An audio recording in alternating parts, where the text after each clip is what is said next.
that Arteta confirms Arsenal will be active with transfers. It was Kaya Kaynak who I think asked him after the game in Dubai where they beat AC Milan 2-1. And he said, yeah, we're very active. We're absolutely looking to do business. And I think with or without the Jesus injury, when you hear what came out from Amy Lawrence's article in The Athletic as well last week, the tone was not Arsenal are going to bring plans forward because of this Premier League opportunity that's arisen. Yep. That was very much the tone of last year's January, or January 2022. This time it's much more there was unfinished business in the summer that they want to try and address now. Well, we did try and make a few attempts for Douglas Luiz on the last day. I think it was 3 bids in total. Well, the last being about 25 mil, I think it was. That didn't, get over the line. So we have some money there. Obviously, 25 million is probably not enough for what we need to do in January. Yeah. Considering the Jesus injury as well. But it does sound good from Mikel. I want to ask you something, though. Mikel, regarding his comments, they, on the face of it, it definitely looks positive. But if you kind of delve into the wording in terms of if we find the right options, shouldn't it be we have our targets? I don't know. Does that worry you at all? Does that kind of dampen the positivity around January and the potential we get someone? Because I would have expected us to have the targets ready, not necessarily leading up to January trying to find the right options. Or am I looking too much into it?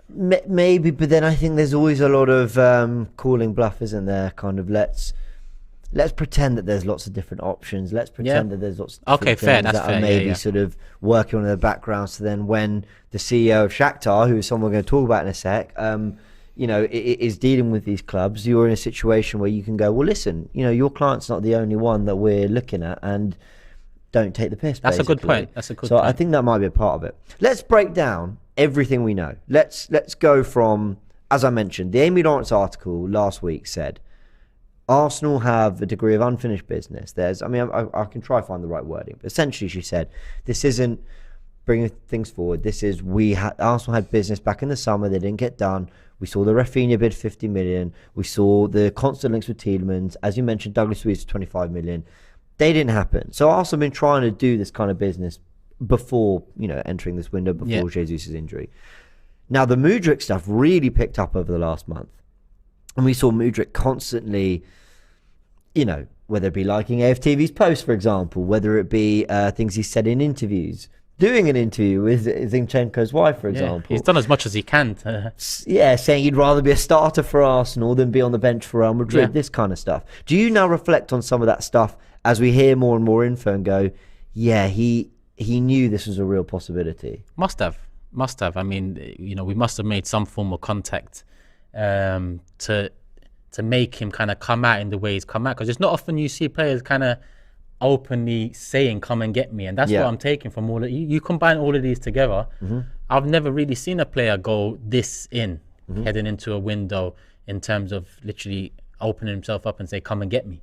I agree. So I think it's positive signs for sure in terms of, does he want to come to the club? Is he interested in coming to the club? That in my opinion is 100% yes.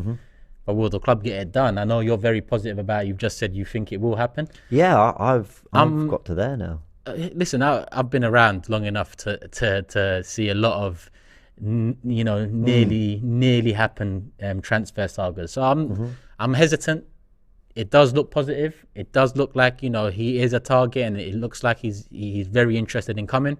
But let's just see if Arsenal can get it done, because obviously financially we've spent a lot of money. We haven't been in Europe. We finished outside the top 6 a couple of years. Yes, we finished 5th last year. In a year we didn't have Europe. So financially over the last 3 years, we haven't been in the best of places. Although we've, reset the wage bill, reset the wage structure, which, bodes well moving forward.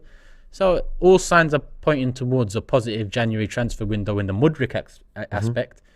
But I'm hesitant to go all in and say we're going to get him, because I've seen a lot of transfers fall over the line at the last minute. Yeah, I agree. So here's what David Ornstein published. I think it was Monday.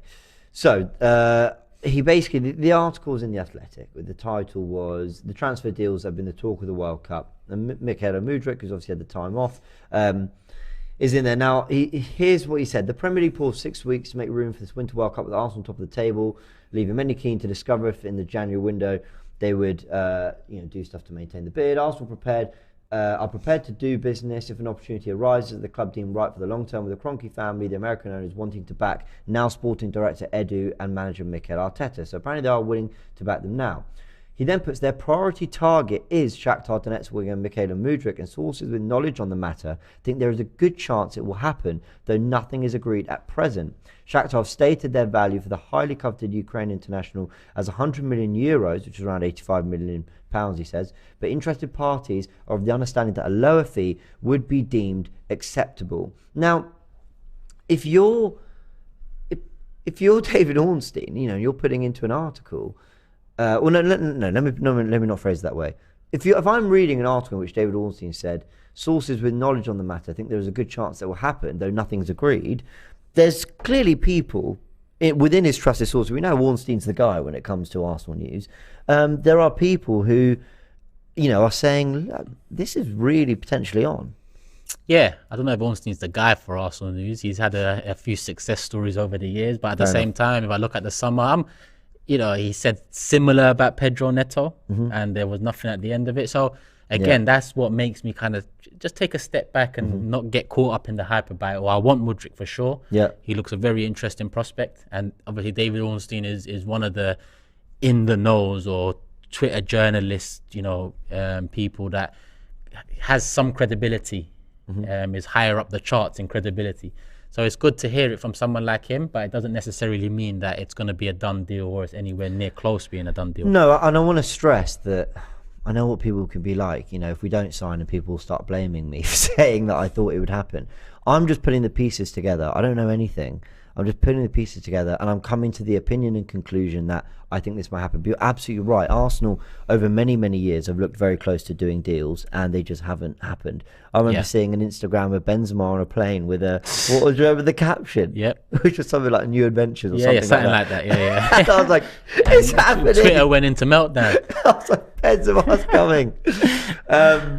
And it didn't. But okay, that's not a journalist saying. But listen, you think of the Tielemans thing. We had the whole Emirates Stadium singing, "We'll see you next week." There was that many reports and rumours that we wanted him, and it never happened. So, got a comment here from Kyle, and Kyle's always here. So listen, I haven't fact checked this, but he said Arsenal had a friendly tournament in Dubai. We know all about that. Just finished that yesterday against AC Milan, and he said Mudryk was also spotted in Dubai.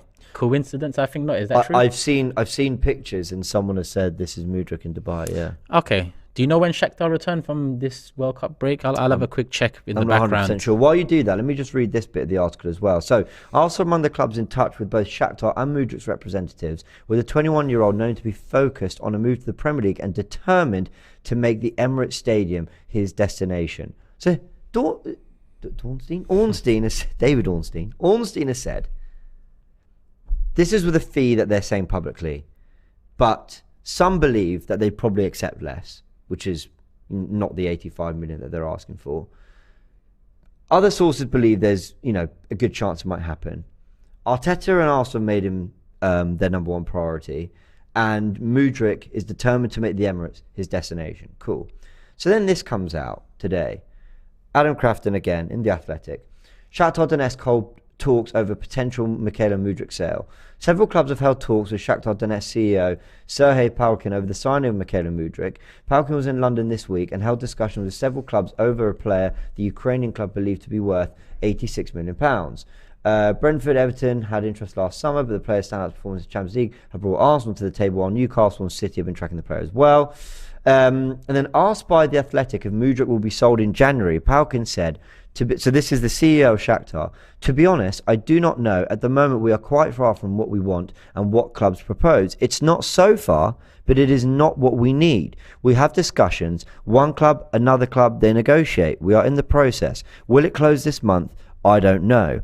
It is maybe 50-50 with regards to the winter transfer window. I don't want to talk about figures now. We are in discussions. We have interest from some English clubs, and we are in the process. Some English clubs. Well, I guess that, that might be a ploy from their side, similar to what you assume with Arteta's comments about keeping options open. Maybe that's a ploy from their side to say, listen, you're not the only club interested. As much as Mudryk wants to come to you, if another club offers more, that's where we're going to lean towards. Yep. They've got to protect their best interests as well, so it's all a balance. Here he goes. He then says, when asked if Arsenal, City and Newcastle are interested in, Palkin replied, Every day I read about another English club. If you believe the newspapers, it is all of the English clubs. But to be honest, it is true, as I've had contact from many clubs, a lot of them are involved in this process. So that is everything, and fair play to the Athletic. They're giving us a lot of information on this deal and stuff. But I just think, you know when they say no smoke without fire, that's a lot of smoke. Yeah. There's a fire. There's definitely a fire. Yeah.